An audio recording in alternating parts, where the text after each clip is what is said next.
Staying with us, you're still watching Daybreak Extra on Trust TV. And right now, remember we told you that we have lots of interesting, guests to actually, interview this morning. We just finished with an interior designer, Ladi. And in the studio today, we have, joining us, Jaru Odu Stephanie. And she's a costume designer. She has designed costumes and sets for so many celebrities, the likes of T-Bars, Bob Risky, Destiny Etiko, and others, and they call her the creative goddess. And we're actually excited to have you, Jaru, right here in the studio. Good morning, and thank you for joining us. Hello, good morning. So now I know a lot of people are actually wondering, what does it even mean? What is costume designing? Can you give us, a brief, knowledge on what that is? Okay, costumes are not like your regular clothes that you wear. They're more like when you imagine stuff. If you want to have like a character, you want to have something that looks different, you want to have something that looks unique, or maybe you just want to be in some type of like, I don't know how to explain, but it's all about imagination actually, because fantasy. Most of the things we create are not stuff you can get readily available. We have to imagine with you and create along with what you're looking to achieve. Yes. Okay, there are a few displays, going on the screen, on costume designing and what it's all about. Like you said, talking about fantasy, and we can see from the picture on the screen that, this is like a fairy godmother or something. Yes, okay. She wanted to be a fairy. Okay, a fairy godmother, like you said. So she imagined her favorite color was purple, and she was having a boy. So if you can, as you can see, we had to put in the colors that she wanted. So we create in line with what our client is imagining or looking to like exude, like the kind of character they want to be. Okay, but how did this come about? How did you, or when did you decide, that you wanted to become a costume designer?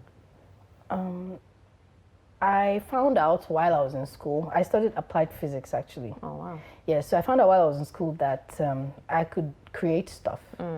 So at some point, I started making costumes when I did the makeup and the people wear their regular stuff, and it just didn't fit into what we're trying to create.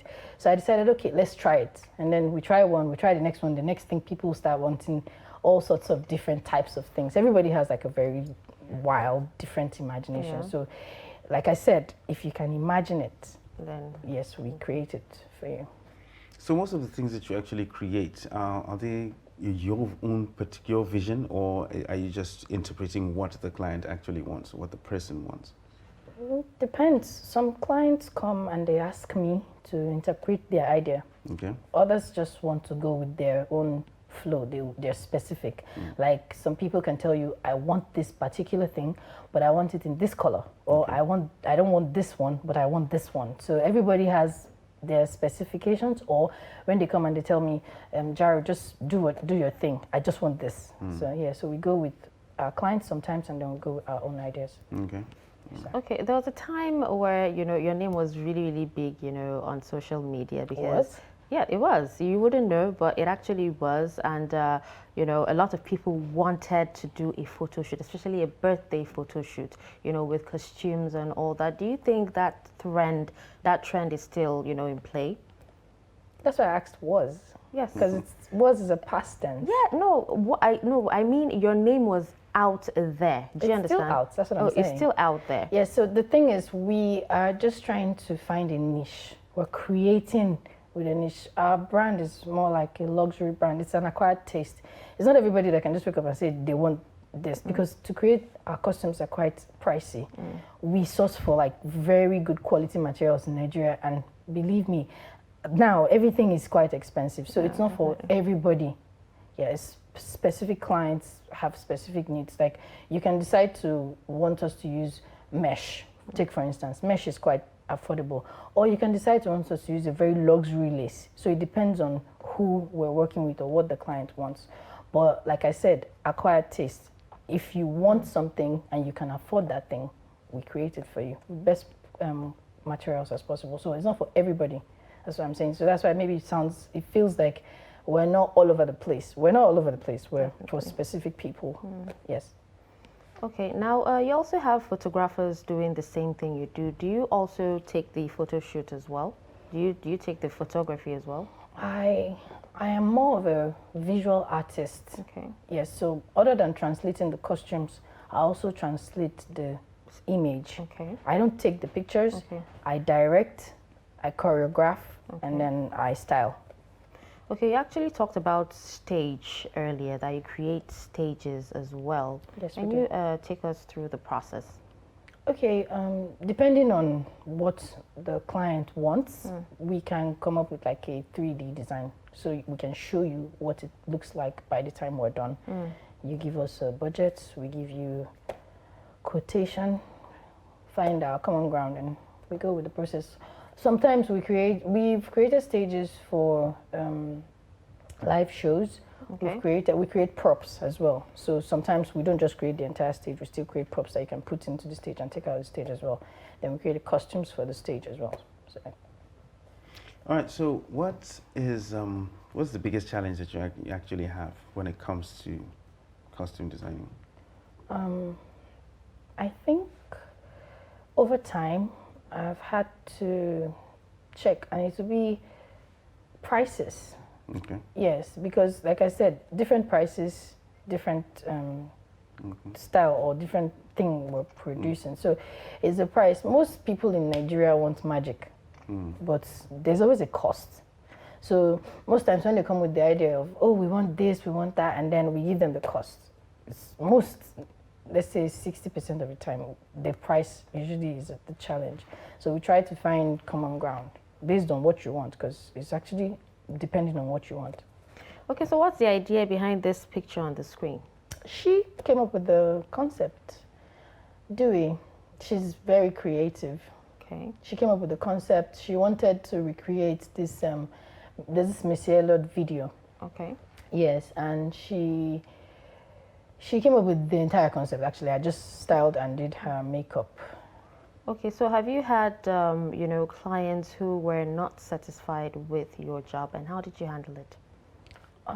Most times, we're all human, so there's a possibility sometimes that people don't get what they were hoping to get, or we don't get what we were hoping to get from the client. We tend to handle this sometimes by compensating the client, so maybe to reassure them or to try again to gain their trust when it comes to our work, or we come to common terms. If sometimes it could even be from the client, if it's in that situation, we just try to always fix the relationship because we always appreciate our returning clients. Okay. Yes. So you deal with different kinds of people Yes. almost on the regular. What is the worst kind of client to deal with? The worst kind. The absolute nightmare. I think it's to be the ones that don't want to pay you. Because to be honest, yes. To be honest, if you would pay the cost, don't worry, no matter how, I'll use the word, pardon me, shitty you are, we would take your shit. Oh, really? Yes, if you would pay the cost. Okay. Yes. So it doesn't matter how outlandish or how... We are very available at your service, if you can afford it. I always use that term because everybody wants magic. Everybody that comes to us, I've never had a regular client. I've never had a normal client. Let me use the word. Yes. There are people that do costumes. They're all crazy. Yes, there are people that do costumes. There are people that do costumes. We create costumes. We even create costumes for stylists. Okay. So we have never had a regular client. They don't come with normal stuff. I've never actually, everything we create is always the first time. I'm actually interested in, what you create. Like, you have a lot of people actually do what you do, but, most times they actually buy them or import them and all that. But you take the time to create and make sure that, it's exactly what the customer wants, How has that been, how has actually that been? I want to hear from you. I want to hear your opinion. That's actually And how long does it usually take for you to create a costume? Okay, that's actually a very wonderful experience. I can wake up even 1 a.m. and create. Oh. Yes, it's pure magic.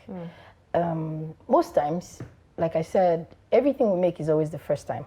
So what I do basically is I would pray. Yes, it works like this. So I believe there's a spirit in all of us, yes, and God is the active, that's like the activator of that spirit. So most of the things we create, like I said, is always the first time. I've never actually ever done anything twice. Oh. Yes, because people are different. People come with different styles, people come with different things they want. Even if we have something similar, we always try to do it differently. So we don't do any same thing twice. So it's usually a very beautiful process. Everything, sometimes I even think I can do it, but before you know, it is done and it turns out amazing. So most times, it depends on what we're making. It could take a day. Sometimes it could even take hours. Sometimes it takes months. So depending on what we're making, it takes time accordingly. Okay, so how do you handle people who, you know, copy your work and or people who actually come to you with other people's work? I love it when people copy my work.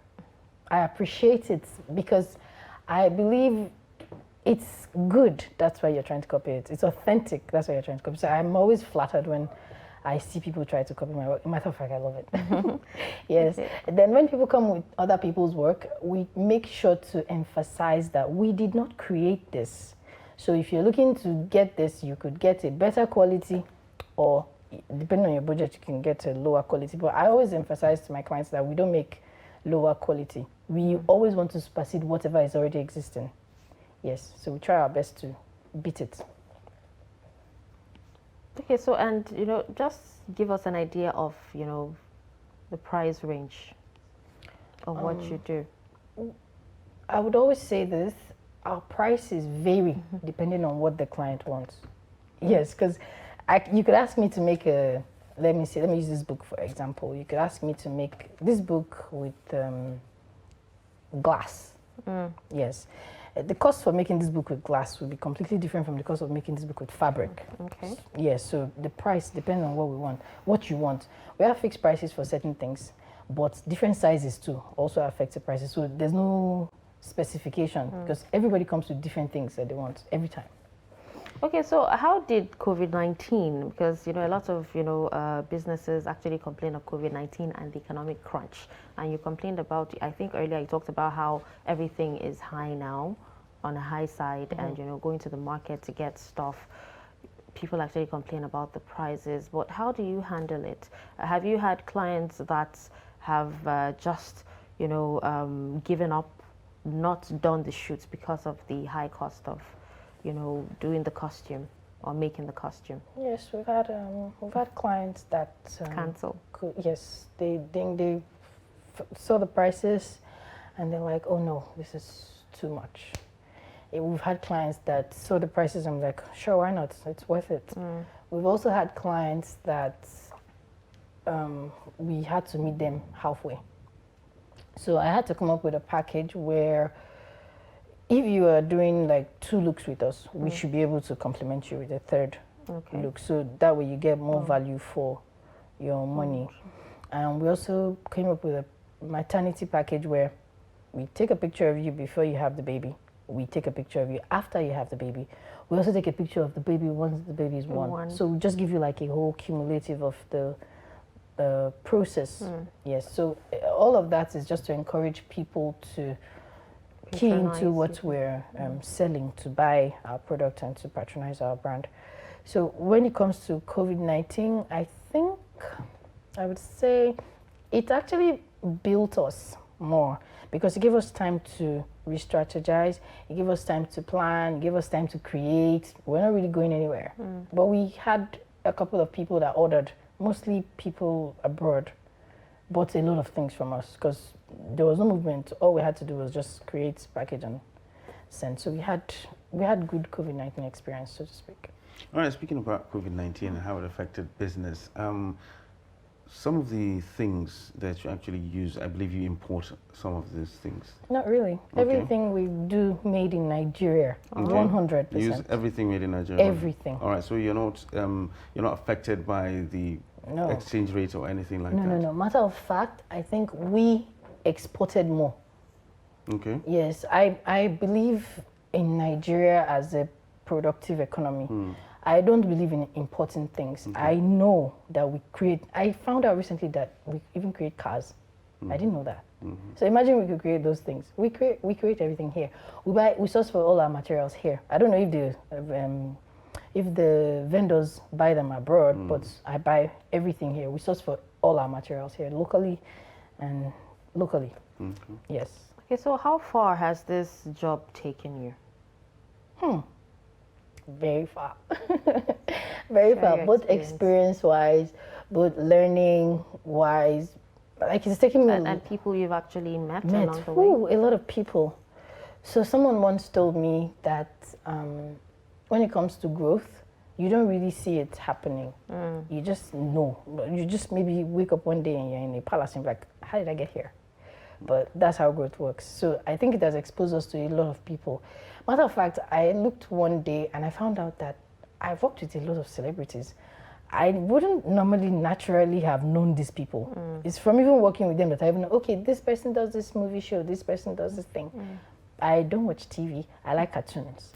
So, yes, because everything is possible in the cartoons. The lines are straight. Fantasy You can see everything. Yes, so I like cartoons. I draw mostly. Okay. So I think that's another creative process that I have. Okay. So the costumes, when you show me something, I find the cartoon version and I can create it better than when I'm seeing like the real picture. So it's easier that way for me. So it has exposed me to a lot of celebrities that naturally or normally I probably wouldn't have even met those people. So you've just to talk a little more about that. Celebrities are considered to be eccentric. Quite eccentric. So how do you deal with that? They're actually sweet too. Okay. Yes, very sweet.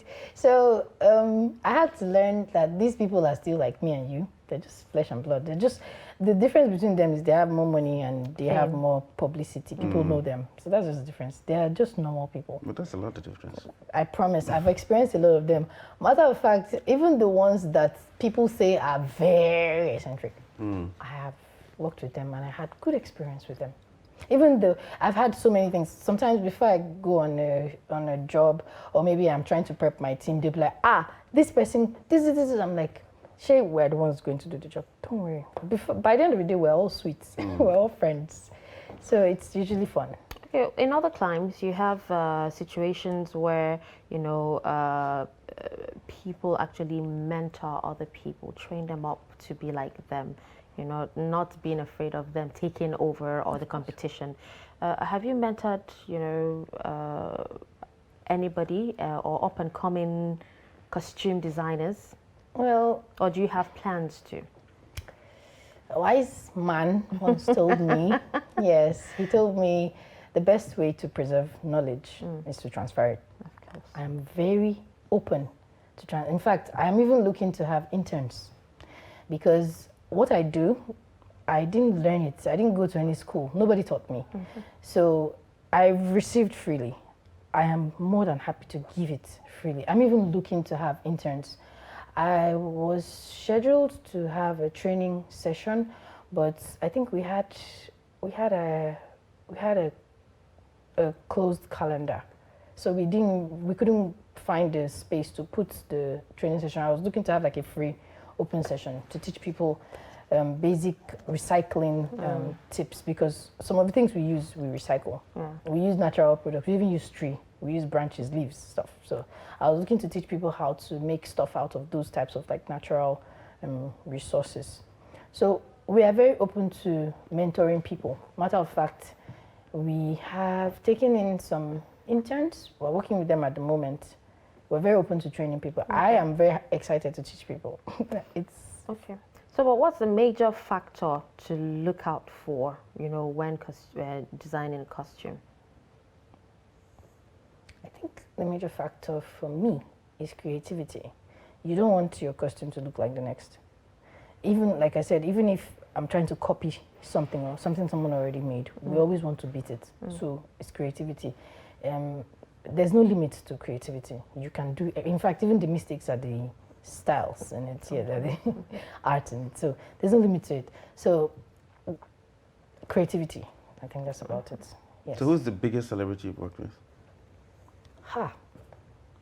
You know, big is relative. Big is relative. Okay. Yes. I mean, when it comes to publicity and whatnot, Okay. So I honestly can't say specifically who. All my celebrity clients are huge. Okay. Yes. Okay, so what advice do you have for, let me just talk about, since you're a lady, let's do women now. Women who are unemployed, looking for, what to do next, but, have no ideas right now. Um, that's actually a good question. Because you talked about how, no one taught you, you just thought about it and you loved it and started. You self-trained. Yes. You understand? So what advice do you have for women? You know, I once attended a mentoring club. I am part of a mentoring club that the company brings in people, all walks of life with different experiences to come teach us stuff. And there's this lady, she spoke once and she emphasized the need for us as people to get to know ourselves for real. It's not just maybe I'm Jaro. No. Who is Jaro really? Like, what is Jaro like? What kind of things? For women, I would say you need to actually discover yourself. Everybody has potential. Everybody has a seed that God has planted in us differently. So you need to find out what is yours, find your potential, find out what it is that you like, know yourself, and explore. You can't go wrong, really. Even sometimes you need to go wrong to actually go right, so you really can't go wrong. All right. Try Well, thank new you things. so much, Jaru Odu Stephanie, for taking time out of your busy schedule to actually grant us this interview today. Thank you for having me. All right. With that, we will go on a break, and when we return, more. The show continues. Stick around.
All right, welcome back and thanks for staying with us. And we're about wrapping up Daybreak Extra on Trust TV. But before we do that, I'm sure it's no longer news that the longest serving monarch, Queen Elizabeth II, died at the age of 96.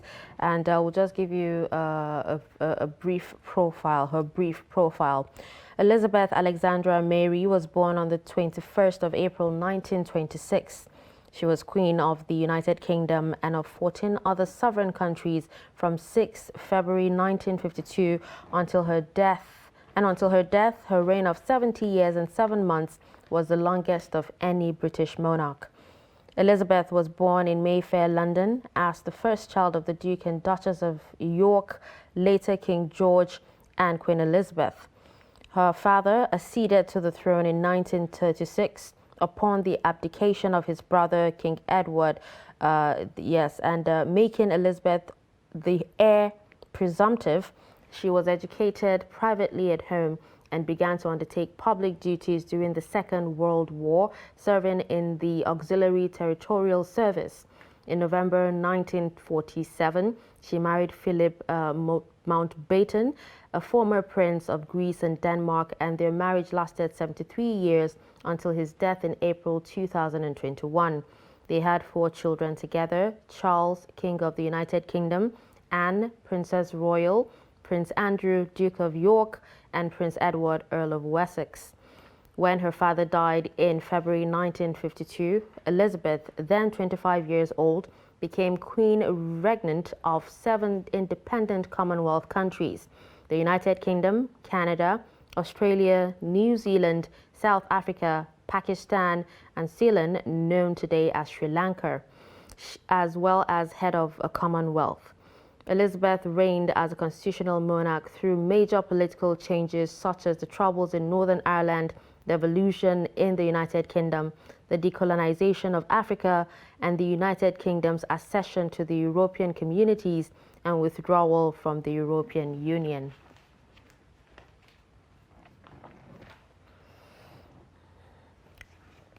All right, with this, we've come to the end of Daybreak Extra. Thank you so much for staying tuned from 8 a.m. up until this time. It was an absolute pleasure having you, join us on the show. And it was also a pleasure having my co-anchor, do this together again. We'll be back again next week, same time, same station. I remain Darshan Husseina Usman. Thank you so much for joining. Well, just like you said, it's been an absolutely wonderful ride, and it's been nice being here, bringing you the very best to make sure that your weekend gets off to the best start. I am Ibrahim Yusuf. Thanks for joining us.